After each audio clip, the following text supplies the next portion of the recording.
Hello and welcome to Lovneesh sir की class. आज की ये शिक्षा निदेशालय राष्ट्रीय राजधानी क्षेत्र दिल्ली की वर्कशीट नंबर 18 जो कि कक्षा 8वीं के विद्यार्थियों के लिए है, यह ली गई है गणित विषय से। और आज इसमें हम जो जान रहे हैं, जिस टॉपिक पर चर्चा कर रहे हैं, वह है वर्गमूल और उसके प्रतिरूप। तो देखिए, पिछली वर्कशीट में भी हमने वर्गमूल निकालना सीखा था, कैसे गुणनखंड करके। आज हम कुछ और तरीके से वर्गमूल निकालना सीखेंगे, या ऐसी चीज़ सीखेंगे जिसकी आपको रोज़मर्रा के जीवन में ज़रूरत भी पड़ती है, और बहुत ही मज़ेदार तरीके से सीखेंगे, बहुत आसानी से सीख पाएंगे। देखिए, चलिए शुरुआत करते हैं मेरे साथ और समझने की कोशिश करते हैं। आज प्रिया रिया को एक किस्सा सुना रही थी कि कल जब पापा प्लॉट खरीदने के लिए प्रॉपर्टी डीलर के पास गए तो उसे भी अपने साथ ले गए थे, और डीलर ने पापा से पूछा था कि आपको कितने क्षेत्रफल की ज़मीन चाहिए। तो पापा ने कहा कि मुझे 45 गुना 45 फुट, यानी कि इनको गुना करके देखें तो 2025 वर्ग फुट का एक वर्गाकार प्लॉट चाहिए, तो वो ही मुझे दिखाएं। तो देखिए, उसके पापा ने क्या डिमांड करी, 45 गुना 45, यानी इसका क्षेत्रफल कितना हो गया 2025, यानी वर्ग का क्षेत्रफल क्या होता है, भुजा गुना भुजा होता है ना, तो इसलिए 2025 वर्ग फुट का एक प्लॉट दिखाइए। फिर डीलर ने कहा, भाई साहब, मैं आपको एक प्लॉट दिखाऊंगा जो उतना ही है जितना आपको चाहिए, बस उसकी लंबाई 45 फुट से 1 फुट ज़्यादा और चौड़ाई 45 फुट से 1 फुट कम है, अर्थात हो ही गया ना 45 गुना 45 फुट। तभी मेरे दिमाग में कुछ सूझा और मैंने पापा से कहा, नहीं पापा, वह हमें 1 वर्ग फुट ज़मीन कम दे रहा है। तब पापा ने 46 गुना 44 फुट का हिसाब लगाया और यह पाया कि यह तो 2024 वर्ग फुट बनेगा। तुम सही कह रही हो, पर तुमने इतनी जल्दी कैसे ये पता लगाया? तब मैंने पापा को बताया, मैंने गुना करके नहीं बल्कि 2025 में से 1 घटा करके सही उत्तर बता दिया। तो ध्यान से देखो रिया, और समझो किस तरह से वह डीलर हमसे 1 वर्ग फुट के ज़्यादा पैसे लेना चाहता था। तो देखिए, पापा के गणना का तरीका क्या था। पापा की गणना का तरीका था 45 गुना 45 फुट, यानी 2025 वर्ग फुट, पहली स्थिति थी। फिर दूसरी स्थिति में 46 गुना 44 फुट उन्होंने करके देखा, तब जाके उन्हें पता चला कि 2024 वर्ग फुट है। तो तब उन्हें पता चला कि 1 वर्ग फुट कम मिल रहा है।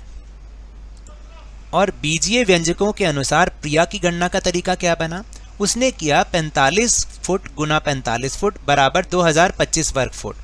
फिर उसने एक सूत्र यानी फॉर्मूला लगाया, a+1 मल्टीप्लाई बाय a-1, और इसको खोलेंगे तो a² 1 माइनस 1² 1 बन जाएगा, क्योंकि देखिए a की a से गुना करी a² और 1 की 1 से करी 1², लेकिन प्लस माइनस का साइन माइनस का बन जाता है, तो इसलिए ये फार्मूला बन रहा है। आपको ये फार्मूला याद रखना पड़ेगा। तो इसका हो जाएगा, देखिए 1 का स्क्वायर तो 1 ही होता है, 1 गुना 1 1 ही होता है, और a का स्क्वायर यही रहेगा। तो फार्मूला बन गया a² माइनस 1, यानी जो 46 फुट गुना 44 फुट होगा वो होगा 45 का स्क्वायर, जो कि पहले हम लगा रहे थे क्योंकि 45 फुट गुना 45 फुट चाहिए, तो 45 का स्क्वायर माइनस 1। तो ये दोनों बराबर होंगे, याद रखिएगा, 46 गुना 44 फुट और 45 का स्क्वायर कर दो, वर्ग कर दो सॉरी, और उसमें से 1 घटा दो, तो वो दोनों बराबर उत्तर आएंगे। तो अगर 45 का हमने वर्ग किया था तो 2025 पहले आ रहा था, उसमें से सिर्फ 1 घटा दिया, ये फार्मूला लगा रहे हैं हम, तो उत्तर आया था 2024 वर्ग फुट। ये प्रिया की गणना का तरीका था, जबकि उसके पापा ने गुणा करके देखा था। तो देखिए, सूत्र क्या बनेगा कि 2 क्रमागत सम या विषम संख्याओं का गुणनफल हम उन संख्याओं के मध्य की संख्या के वर्ग में से 1 घटाकर भी प्राप्त कर सकते हैं। देखिए, अभी जो बताया ध्यान से सुनिए, 2 क्रमागत सम संख्या, जैसे 2 क्रमागत सम संख्या कितनी हुई, कैसी हुई, जैसे 2 और 4, ये तो हो गई सम संख्या। अगर इन या तो मैं 2 और 4 को गुणा कर दूं, ठीक है, या अगर मैं उनके बीच की संख्या ले लूं, कितनी, 3। देखिए, मैं आपको करके दिखाता हूं, जैसे 2 क्रमागत हो गई, सम संख्या हो गई 2 और 4। इसका उत्तर अगर मैं इनको गुणा करूं तो इसका उत्तर कितना आएगा, 8। लेकिन अगर मैं इनकी बीच की संख्या ले लूं, क्या है, 3, और इसका वर्ग कर दूं, कितना आया, 9, और उसमें से 1 घटा दूं तो भी कितना आएगा, 8। यानी 2 क्रमागत सम संख्या का गुणनफल या मैं उसके बीच की संख्या का वर्ग करके -1 कर दूं, वो दोनों हमेशा बराबर होंगे। इसी तरह विषम संख्याओं में भी होता है। मान लीजिए दो क्रमागत विषम संख्याएं जैसे 7 और 9 है, ये क्रमागत विषम संख्या है, तो इनको अगर मैं गुना करूं तो उत्तर आएगा 7 9 63।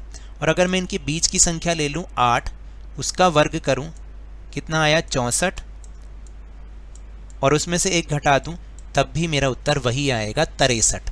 तो इसका मतलब इस तरीके से भी हम कर सकते हैं, बहुत आसान तरीके से।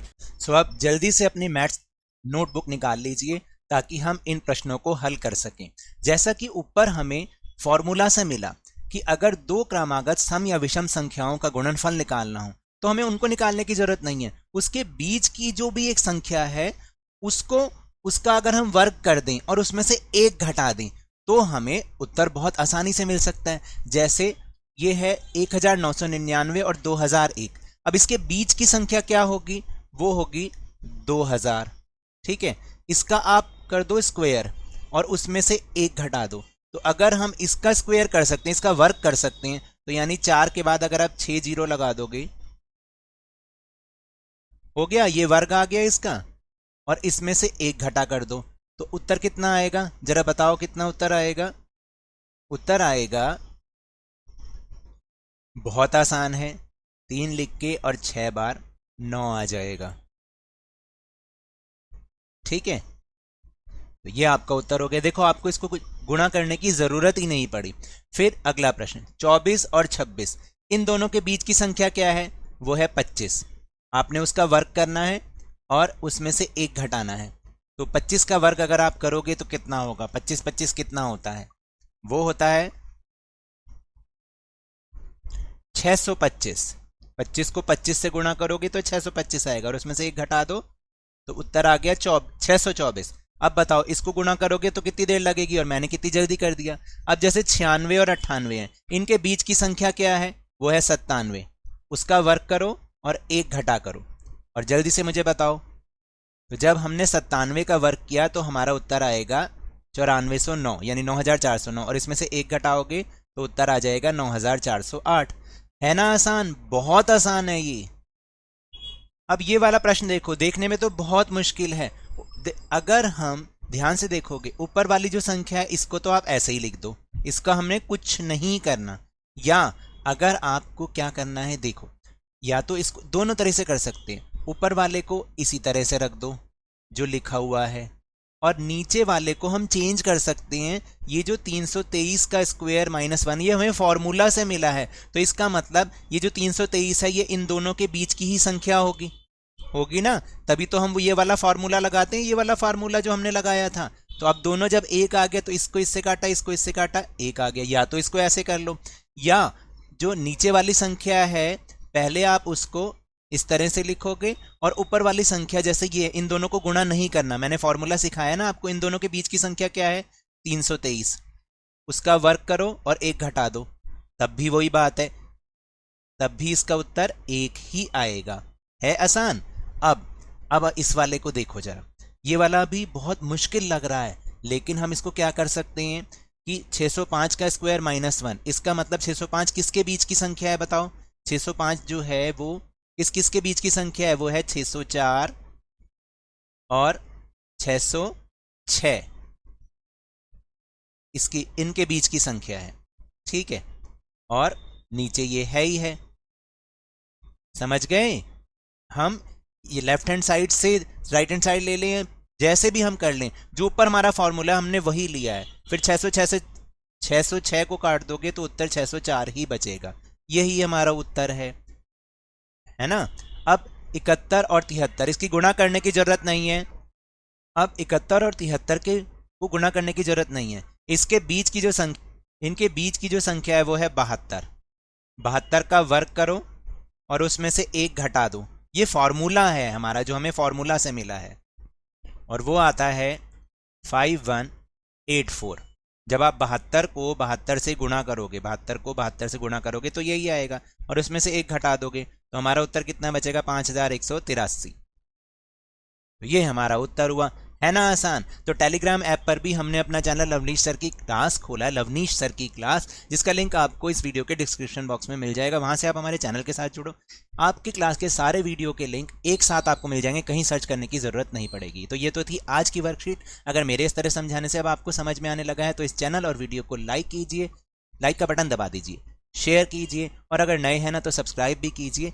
लेकिन याद रखिएगा, घर से बाहर निकलते समय मास्क अवश्य लगाएं, और जब भी आपकी बारी आए कोरोना का टीकाकरण जरूर करवाएं, क्योंकि कोरोना को हराना है और जिंदगी को एक बार फिर से सुहाना बनाना है। इसी उम्मीद के साथ बहुत बहुत धन्यवाद।